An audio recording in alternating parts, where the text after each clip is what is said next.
The neon buzz of Las Vegas stung my eyes, a relentless assault of light and noise that made my head throb.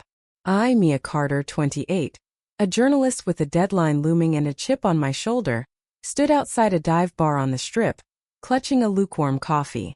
My nemesis, Lily Harper, 27, bartender and perpetual thorn in my side, was inside, probably flirting with someone new. The thought made my stomach churn. Not jealousy, I told myself, just pure, unfiltered irritation. We'd hated each other since college. A feud born from a stolen byline and a public shouting match that still haunted my social media. Yet here I was, assigned to shadow her for a story on Vegas nightlife. Why? Because my editor thought it'd be edgy. The bar smelled of stale beer and regret, the kind of place where dreams came to drown. I pushed through the door, the jukebox blaring a heartbroken country tune. And there she was, Lily, all sun-kissed curls and cocky grin, pouring a shot with a flourish. Her leather jacket hung loose, her eyes catching mine for a split second before she smirked. "Well, if it isn't Miss Pulitzer," she drawled, voice dripping with sarcasm.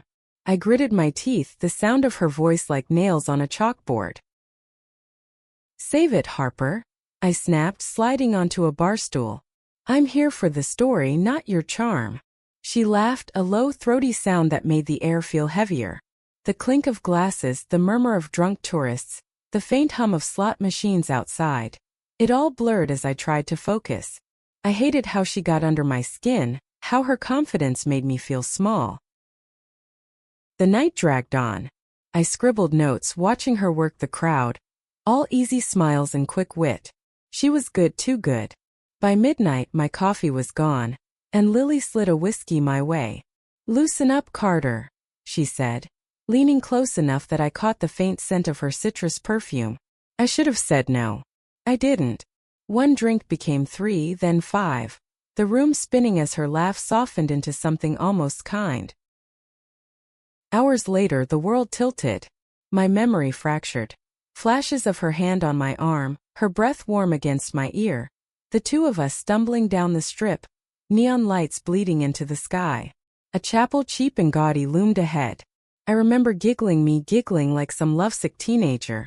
Her eyes, usually sharp with mockery, were soft, almost reverent. "You're not so bad, Mia," she whispered, and my heart did something traitorous.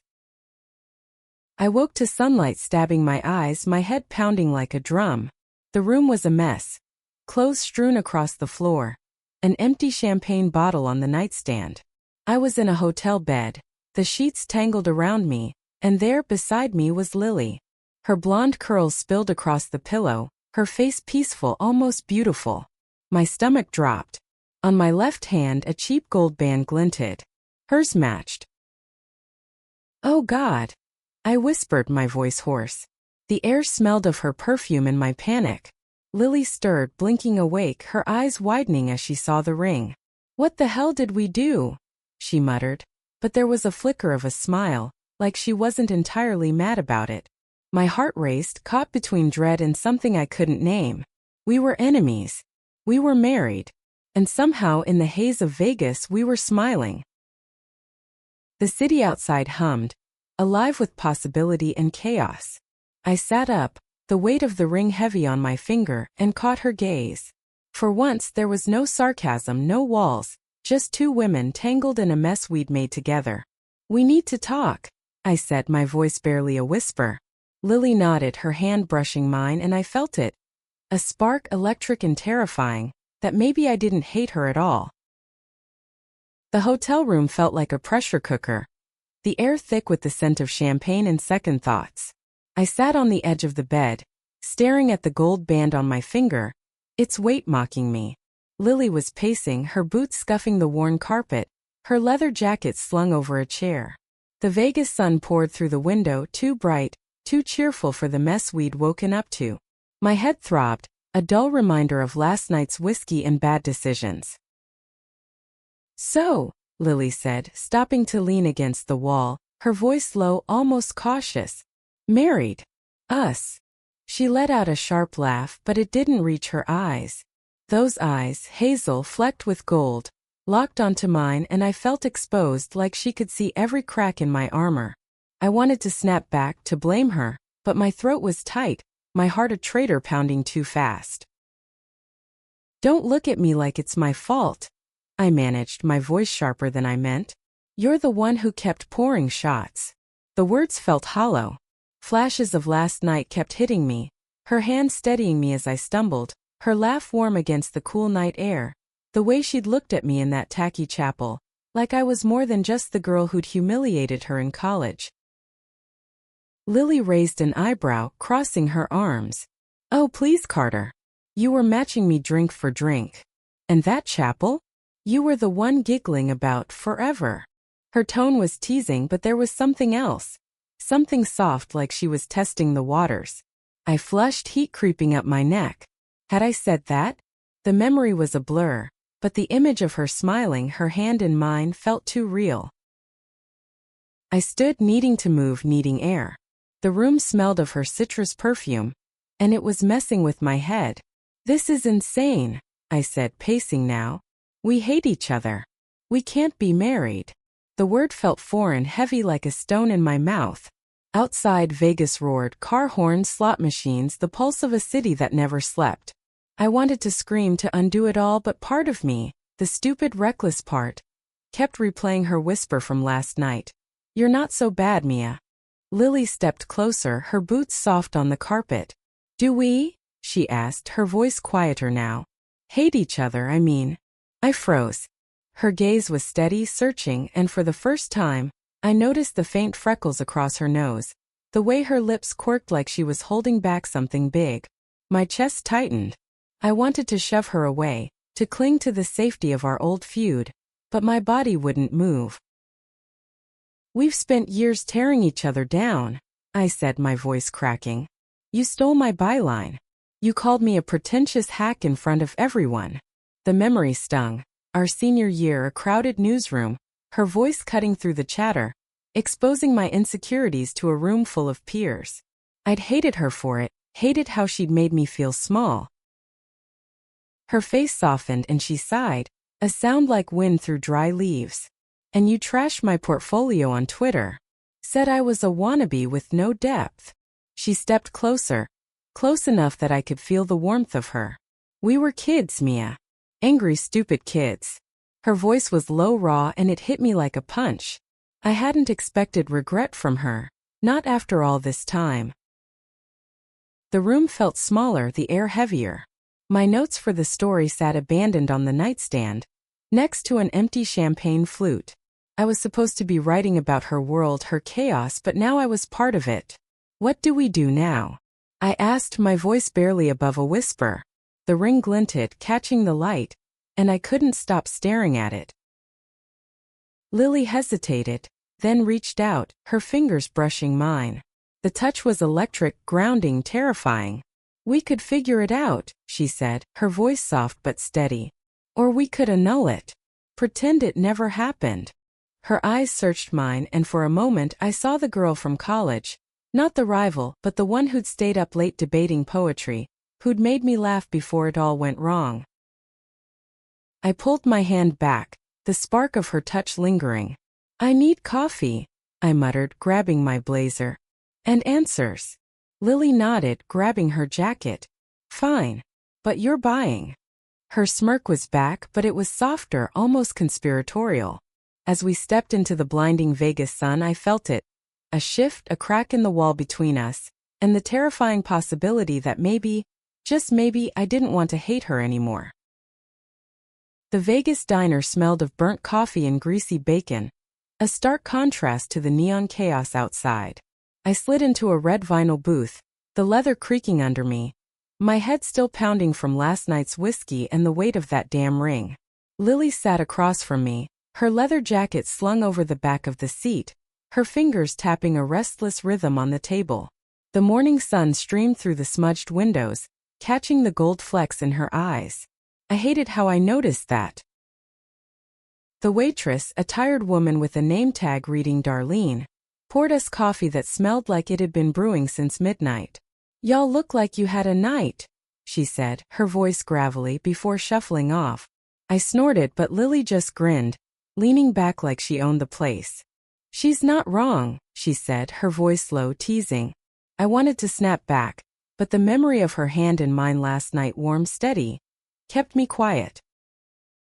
"So," I said, stirring sugar into my coffee, the spoon clinking against the mug, "we need to figure this out. Annulment, right? That's the plan." My voice was firm, but my chest ached, like I was trying to convince myself. Lily's grin faded, and she leaned forward, her elbows on the table, her gaze piercing. "Is that what you want?" she asked, her tone soft but sharp, like she could see through me. I froze, the coffee mug warm against my palms. The diner hummed, plates clattering, a jukebox playing some old Springsteen song, the low murmur of hungover tourists. I wanted to say yes to end this madness, but the words stuck. Instead, I deflected. "You're the one who suggested it," I said, my voice tighter than I meant. "What, you want to stay married?" I meant it as a jab, but it came out raw, vulnerable. Lily's eyes softened, and she reached across the table, her fingers brushing mine. The touch sent a jolt through me, like static on a cold day. "I'm just saying," she said, her voice barely above the diner's hum. "Maybe there's a reason we ended up here."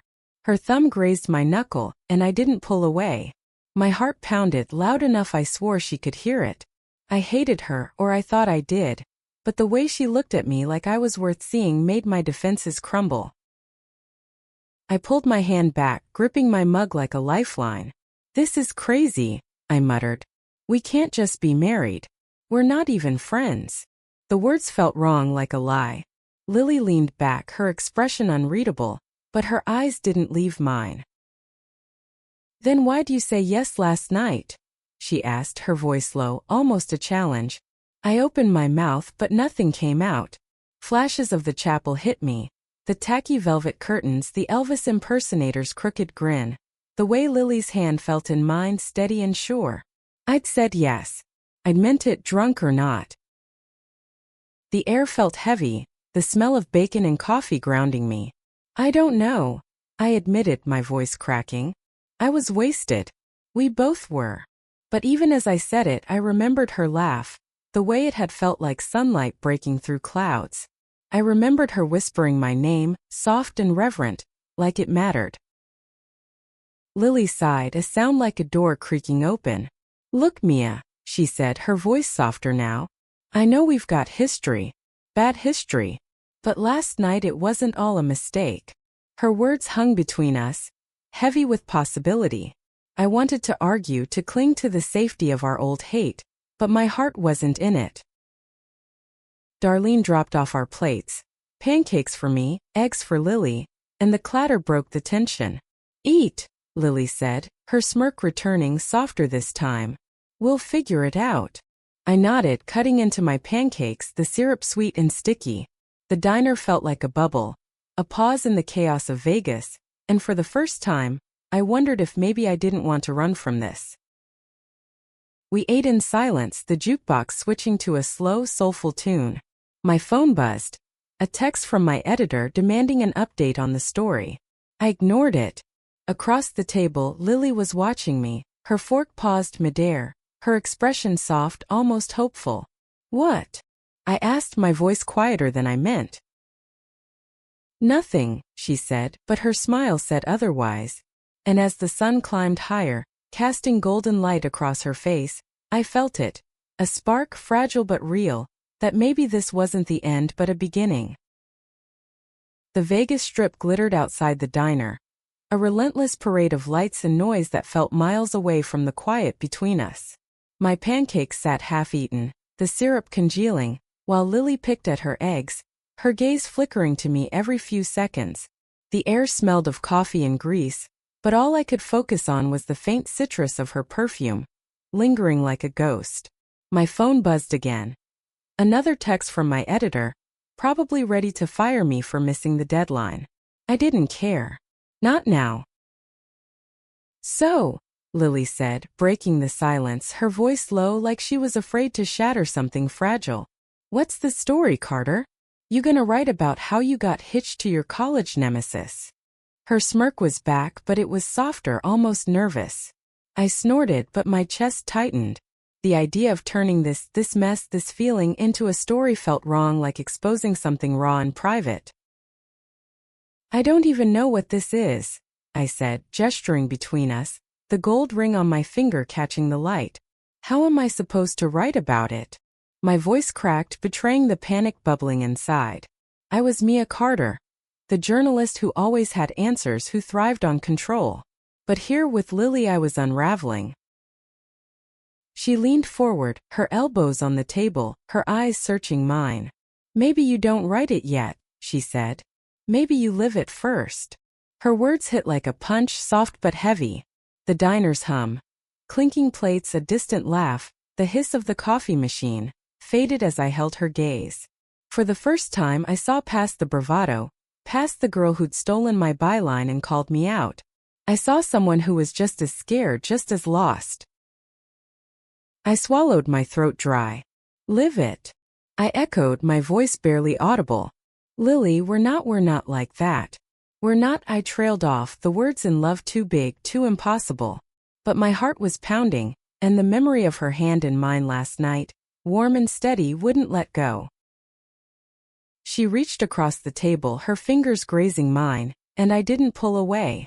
"We could be," she said, her voice so soft it was almost a whisper. "If you're not too scared." The challenge was there, but it wasn't cruel. It was hopeful, like she was daring me to take a leap. My breath hitched, the air thick with the smell of coffee and the weight of her words. I wanted to argue, to retreat to the safety of our old hate, but my body betrayed me. My hand turned, palm up, letting her fingers intertwine with mine. Her touch was warm, grounding, and for a moment, the world was just us, two women, tangled in a mistake that didn't feel like one. The jukebox switched to a slow ballad, the kind that made your chest ache, and I felt tears prick my eyes. "Why do you say yes?" I asked, my voice raw. "Last night in that chapel." "Why?" The question had been burning since I woke up, since I saw the ring on her finger. Lily's smile faltered, and she looked down at our joined hands, her thumb tracing slow circles on my skin. "Because," she said, her voice barely above the music, "for one night I didn't want to fight you. I wanted to see you." Her words were a knife, cutting through years of resentment. I remembered college, her laugh in the library, the way she'd argued with me about Whitman, her passion lighting up the room. I'd hated her then, or so I thought. Maybe I'd just been scared of how she made me feel. The diner door swung open, a gust of warm air carrying the scent of asphalt and cigarette smoke. I pulled my hand back, the spell broken, but the warmth of her touch lingered. "We need to find that chapel," I said, my voice steadier now. "Figure out if this is even legal." Lily nodded, but her eyes didn't leave mine, like she was waiting for me to say something else. We paid the bill, Darlene giving us a knowing smile as she pocketed the tip. Outside, the strip was waking up. Tourists snapping photos, street performers strumming guitars, the air alive with possibility. Lily walked beside me, her shoulder brushing mine, and I didn't move away. The city felt like a fever dream, and as we headed toward the chapel, I wondered if I was ready to wake up, or if I wanted to keep dreaming. The Vegas sun beat down on us as we walked the strip, the asphalt radiating heat, the air thick with the smell of sunscreen and exhaust. My blazer felt suffocating, but I clung to it like armor. Lily, in her leather jacket, seemed unfazed, her strides confident despite the chaos of last night. The gold ring on my finger felt heavier with every step, a constant reminder of the chapel, the vows, the blur of whiskey, and her smile. We were headed to the little white wedding chapel, the tacky heart of our mistake, to see if we could unravel this mess. The strip was a circus, street vendors hawking souvenirs, a mime juggling invisible balls, the distant chime of slot machines spilling from open casino doors. Lily's shoulder brushed mine as we dodged a group of bachelorettes, their laughter sharp and carefree. I caught her glancing at me, her hazel eyes catching the sunlight, and my stomach twisted. "What?" I snapped, sharper than I meant. "Nothing," she said, but her smirk said otherwise. "You're just quiet. Not like you." Her voice was teasing, but there was a softness there, like she was trying to reach me. I wanted to push back, to rebuild the wall between us, but the memory of her hand in mine at the diner kept me anchored. "I'm thinking," I muttered, my voice barely audible over the street's hum, thinking about how I'd ended up here, married to the girl I'd sworn to hate. Thinking about how her laugh last night had felt like a lifeline. How her touch had made my heart race in a way I hadn't felt in years. I was a journalist, damn it, I was supposed to have answers, not questions that made my chest ache. The chapel came into view, its neon sign flickering even in daylight, promising quick weddings, lasting love. The irony made me snort. Inside, the air was cool, smelling of cheap air freshener and old carpet. A receptionist with teased hair and a name tag reading Candy greeted us, her smile too bright. "Welcome back, lovebirds," she chirped, and my stomach dropped. "Back?" Lily asked, her voice sharp. Candy nodded, pulling out a ledger. "Y'all were here last night. Real cute too." Couldn't stop giggling. She flipped to a page showing us a photo. Me and Lily, arms around each other, grinning like idiots in front of a fake Elvis. My cheeks burned. I looked happy.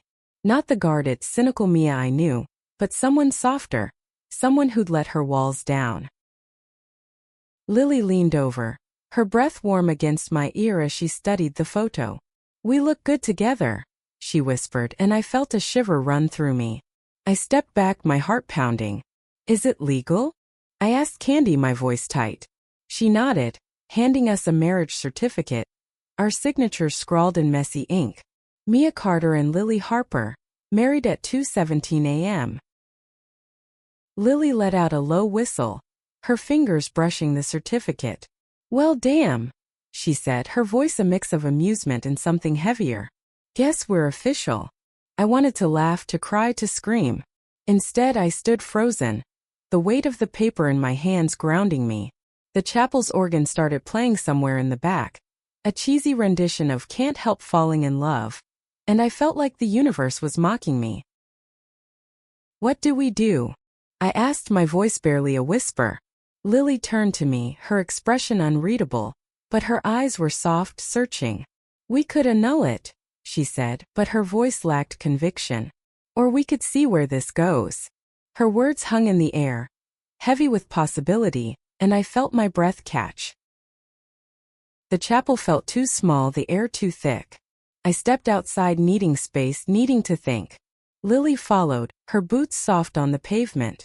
The strip roared around us, but all I could hear was my own heartbeat, the faint echo of her voice. "Mia," she said, stepping closer, her hand hovering near mine. "I know this is crazy, but last night I meant it. I saw you." Her words broke something in me, something I'd kept locked away since college. Since the nights we'd argued and laughed and almost been something more. I wanted to run, to hide, but her gaze held me, steady and sure. "I don't know how to do this," I admitted, my voice raw. "But I don't want to hate you anymore." Lily's smile was small, tentative, but it lit up the world. "Then don't," she said, and as her fingers brushed mine, I felt it. A spark, a beginning, and the terrifying hope that maybe Vegas had given us something real. The Vegas air was thick with heat and the faint smell of cigarette smoke as we left the chapel, the marriage certificate burning a hole in my pocket. Lily walked beside me, her shoulder brushing mine, her silence louder than the strip's chaos. Slot machines chiming, tourists laughing, a street busker strumming a guitar. My head was a mess, torn between the journalist's need to analyze and the woman who couldn't stop feeling her touch. That ring, cheap and gold, felt like a brand on my finger, marking me as hers in a way I wasn't ready to face. "So," Lily said, her voice cutting through the noise, "you want to grab a drink? Figure this out somewhere that doesn't smell like Elvis's aftershave." Her smirk was back, but it was softer, almost nervous. I snorted, grateful for the break in tension. "Only if you're not pouring." I shot back, and her laugh, low, warm like honey, made my chest ache. We ended up at a rooftop bar, the kind with fairy lights and overpriced cocktails. The city sprawled below us, a glittering maze of dreams and disasters. I sipped a margarita, the salt sharp on my lips, while Lily nursed a beer, her fingers tapping the bottle. The air smelled of desert dust and her citrus perfume, and I hated how it grounded me, how it made me want to stay. "Tell me something," I said, my voice quieter than I meant. "Why do you care? After everything, college, the fights, all of it. Why are you still here?" The question slipped out, raw and unfiltered, like I'd ripped open a wound. Lily's eyes met mine, and for once there was no smirk, no deflection.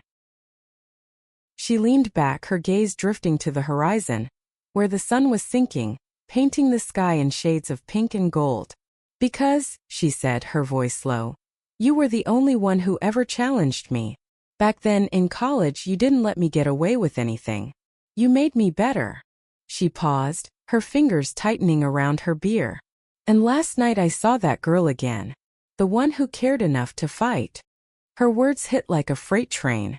I remembered those late nights in the newsroom, arguing over headlines, her passion matching mine, her laugh sneaking past my walls. I told myself I hated her, but maybe I'd just been scared of how she made me feel, how she saw me when I didn't want to be seen. My throat tightened and I looked away, the city's lights blurring through unshed tears. "You hurt me," I said, my voice barely above the hum of the bar.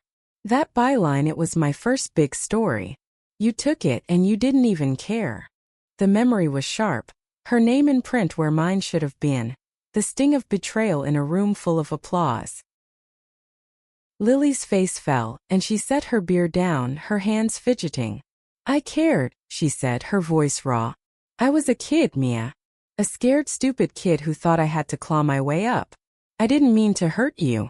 I just wanted to be someone."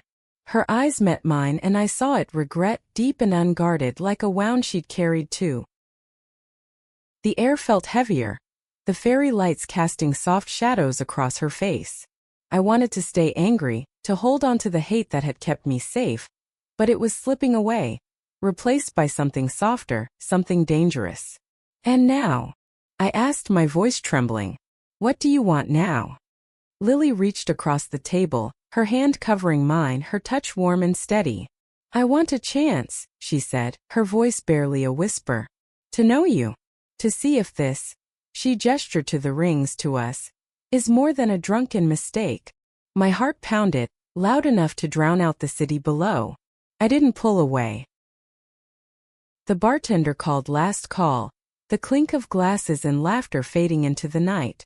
I looked at Lily, her curls catching the light, her eyes full of hope and fear, and I felt it, a shift, a crack in the armor I'd worn for years.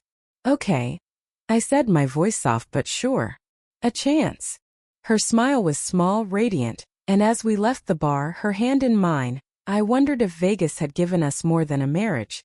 It had given us a beginning. The Vegas night wrapped around us like a fever dream, the air cool and sharp with the scent of desert dust and neon. Lily's hand was still in mine as we left the rooftop bar, her fingers warm, anchoring me to this surreal moment.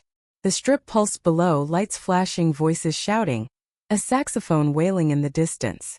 My heart was a drum, beating out a rhythm I didn't understand, torn between fear and something dangerously close to hope. The gold ring on my finger glinted under the streetlights, a quiet reminder of the vow we'd made in a drunken haze. We walked in silence, the kind that felt heavy but not uncomfortable, like we were both afraid to break it. Lily's boots scuffed the pavement, her leather jacket swinging loosely at her sides. I stole a glance at her, catching the way her curls caught the neon glow, the way her lips curved like she was holding back a secret. "What?" she asked, catching my stare, her voice teasing but soft. "Nothing," I lied, my cheeks warming. I was Mia Carter, the woman who always had a comeback, but with her I was unraveling, my sharp edges softening. I didn't know how to do this, how to be married, how to be us, but her hand in mine felt right, and that scared me more than anything. We stopped at a quiet corner, away from the strip's chaos, where a fountain bubbled softly, its water catching the light. Lily turned to me, her eyes searching, her breath visible in the cool night air. "Mia," she said, her voice low, "what are you so afraid of?" The question was a knife, cutting through the noise in my head. I wanted to snap back, to hide behind sarcasm, but her gaze held me steady and unguarded. Everything, I admitted, my voice cracking. You. This. Us. I gestured to the ring, to the city, to the impossible thing we'd become. I've spent years hating you, Lily. It was easier. Safer. But now I trailed off, my throat tight, the words too big to say. The fountain's soft gurgle filled the silence, grounding me, but my heart was racing, betraying me. Lily stepped closer, her hand brushing my cheek, her touch so gentle it made my chest ache. I'm scared too, she said, her voice barely above a whisper. But I'm done running. I want this, Mia. I want you. Her words were a spark, igniting something I'd buried since college. Since the nights we'd stayed up late, laughing, arguing, almost crossing a line we couldn't name. I leaned into her touch, my eyes closing for a moment, the world narrowing to the warmth of her hand, the faint citrus of her perfume. You broke me back then, I said, my voice raw. That byline, that fight, it wasn't just about the story. It was you. You made me feel like I wasn't enough. The confession spilled out, heavy with years of hurt, and I felt lighter, like I'd finally let go of a weight I'd carried too long. Lily's face crumpled, her eyes shining with unshed tears. I'm sorry, she said, her voice breaking. I was an idiot, Mia. I was jealous, insecure, and I took it out on you. But I never stopped thinking about you. Even when I hated you, I couldn't let you go. Her hand dropped to mine, squeezing gently, and I felt it. A connection, fragile but real, that had survived years of anger. The fountain spray misted the air, cool against my skin, and I looked at her, really looked. Not the rival, not the enemy, but Lily, flawed, human, and somehow mine. I don't know how to do this, I said, my voice steadier now. But I want to try. Her smile was radiant like the Vegas lights, and when she leaned in, her lips brushing mine, it was soft, tentative, but electric, like the first note of a song I'd been waiting to hear. The kiss was brief, but it lingered, warming me against the night's chill. We pulled back, breathless, and Lily laughed, a sound like bells. Well, she said, her voice light, that's a start. I laughed too, the sound foreign but free, and as we started walking again, hand in hand, I felt the city shift around us. Not a dream but a beginning, one we'd write together. The Vegas dawn painted the sky in soft pinks and golds, the strip quieter now, its pulse slowing as the city caught its breath. Lily and I sat on a bench near the Bellagio fountains, the water's rhythmic dance a soothing contrast to the chaos in my head.